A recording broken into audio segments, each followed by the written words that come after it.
اعوذ باللہ من الشیطان الرجیم۔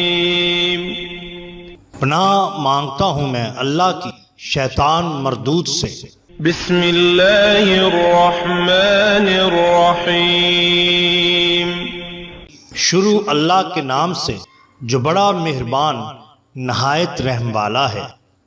باٹم لائن کے ناظرین کرام السلام علیکم۔ محترم ناظرین، ہم اپنی آج کی ویڈیو میں خدا کا ایک معجزہ آپ کے سامنے پیش کریں گے جو قرون اولیٰ میں پیش آیا، ایک دودھ اور شہد دینے والی معجزاتی بکری کا۔ لیکن اس سے قبل میں آپ سے چند گزارشات کرنا چاہتا ہوں۔ حضرت مولانا طارق جمیل صاحب دامت برکات ایک واعظ میں ارشاد فرماتے ہیں کہ مولانا احسان الحق صاحب جو کہ ان کے استاد ہیں، ان سے سبق کے کچھ اشکالات کا تذکرہ کرتے ہیں کہ روزانہ 20 منٹ دعا کا معمول بنانا چاہیے، اس میں خوب اللہ تعالیٰ سے مانگیں۔ آج ہم دعا نہیں مانگتے، صرف رٹے رٹائے چند جملے ہیں جو بولتے ہیں۔ اس طرح ہماری دعا کا حال یہ ہے، اللہ کے بندو، دعا تو دل کی گہرائی سے نکلی ہوئی آہ ہوتی ہے جو کہ سیدھی آسمانوں کو چیر کر اللہ تعالیٰ تک پہنچ جاتی ہے۔ ناظرین، دعا قبول نہ ہونے کے بہت سارے اسباب ہیں، جن میں سے زیادہ حقوق اللہ کا ادا نہ کرنا، سنت رسول صلی اللہ علیہ وآلہ وسلم کو چھوڑ دینا، قرآن پر عمل نہ کرنا، نعمتوں کا شکر نہ کرنا، امر و نہی میں ابلیس کے پیچھے چلنا، جو چیز جنت واجب کرے اس پر عمل نہ کرنا اور جو چیز دوزخ واجب کرے اس پر عمل کرنا، موت کے لیے تیار نہ رہنا، لوگوں کے عیبوں میں مشغول ہونا اور موت سے عبرت حاصل نہ کرنا۔ ناظرین، ابراہیم بن ادم رحمۃ اللہ علیہ سے کسی شخص نے دریافت کیا کہ حق تعالیٰ نے قرآن کریم میں دعا قبول فرمانے کا وعدہ کیا ہے، مگر ہم بعض کاموں کے لیے زمانہ دراز سے دعا کر رہے ہیں، قبول کیوں نہیں ہوتی؟ اس کا سبب کیا ہے؟ آپ نے فرمایا کہ تمہارے دل مردہ ہو چکے ہیں، مردہ دل کی دعا قبول نہیں ہوتی، اور اموات قلوب کے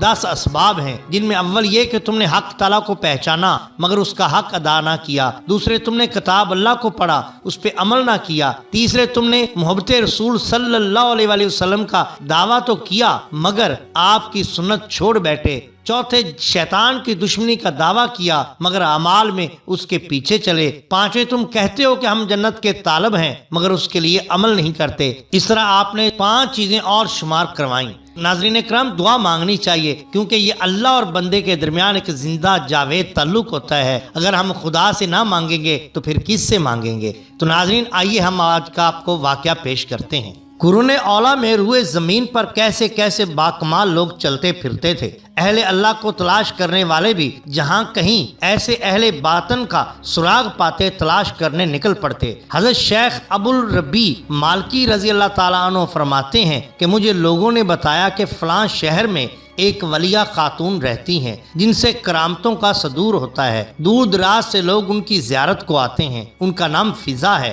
حضرت شیخ کا طرز عمل یہ تھا کہ کبھی کسی عورت کی زیارت کو نہ جاتے مگر ان ولیہ کی شہرت اتنی سنی کہ آمادہ سفر ہو گئے۔ مشہور تھا کہ ان ولیہ کے پاس ایک بکری ہے جس کے تھن سے دودھ بھی نکلتا ہے اور شہد بھی نکلتا ہے۔ شیخ نے نیا پیالہ خریدا، ولیہ خاتون کے پاس تشریف لے گئے، سلام و تحیہ کے بعد گزارش کی کہ میں آپ کی بکری کے دودھ اور شہد سے مستفید ہونا چاہتا ہوں۔ خاتون ولیہ نے بکری حاضر کر دی، آپ نے دوہا تو واقعی دودھ اور شہد نکلا۔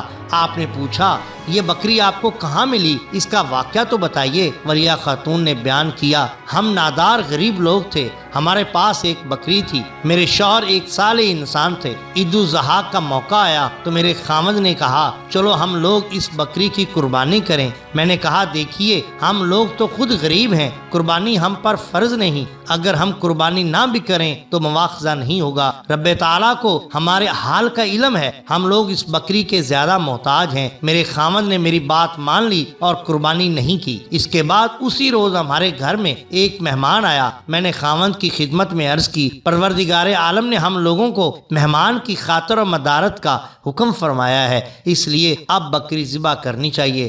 اپنے بچوں کو ذبح کے منظر سے بچانے کے لیے انہیں لے کر میں گھر میں رہی اور خاوند دیوار کے باہر بکری ذبح کرنے لگے۔ کچھ دیر بعد میں نے دیکھا کہ ایک بکری دیوار پر کودی اور ہمارے گھر کے اندر آ گئی۔ میں نے خیال کیا کہ شاید بکری قابو سے نکل گئی اور بھاگ کر دیوار پر چڑھ گئی۔ میں نے دیوار کے پیچھے شوہر کو دیکھا تو وہ بکری ذبح کر کے اس کی کھال اتار رہے تھے۔ میں نے اپنے شوہر سے دوسری بکری کا حال بتایا۔ انہوں نے کہا کیا عجب کہ اللہ تعالیٰ نے ہمیں اس سے اچھی بکری عنایت فرمائی، اور واقعتاً ایسا ہی ہوا۔ وہ بکری دودھ دیتی تھی اور یہ بکری دودھ کے ساتھ شہد بھی دیتی تھی۔ سبحان اللہ، رب تعالیٰ نے ہمیں مہمان کی ضیافت کا یہ اجر عطا فرمایا۔ حضرت شیخ ابو الزبیب مالکی رضی اللہ تعالیٰ عنہ کا بیان ہے کہ اس ولیہ خاتون نے اپنے اہل عقیدت کو مخاطب کر کے کہا میرے فرزندو، یہ ہماری بکری تمہارے قلوب میں چرتی ہے۔ اگر تمہارے دل پاکیزہ ہوں گے تو اس کا دودھ بھی عمدہ ہوگا، اور اگر قلوب میں تغیر ہوگا تو دودھ بھی خراب ہو جائے گا۔ اس لیے تمہیں اپنے قلوب کو پاکیزہ رکھنا چاہیے۔ یہ واقعہ مولانا ارسلان بن اختر میمن نے اپنی کتاب اللہ سے دوستی کے عنوان میں تحریر کیا ہے۔ محترم ناظرین، اگر آپ کو ہماری یہ ویڈیو پسند آئی ہو تو لائک کیجئے، سبسکرائب کیجئے ہمارے چینل دا باٹم لائن کو، تاکہ ہم آپ کے لیے اور بھی بہترین ویڈیوز لا سکیں۔ اپنے دوستوں کا، گرد و نواح کے لوگوں کا بہت خیال رکھیے۔ اللہ اور اللہ کے رسول صلی اللہ علیہ وسلم سے بہت محبت کیجئے۔ آپ کا بہت شکریہ۔ اللہ حافظ۔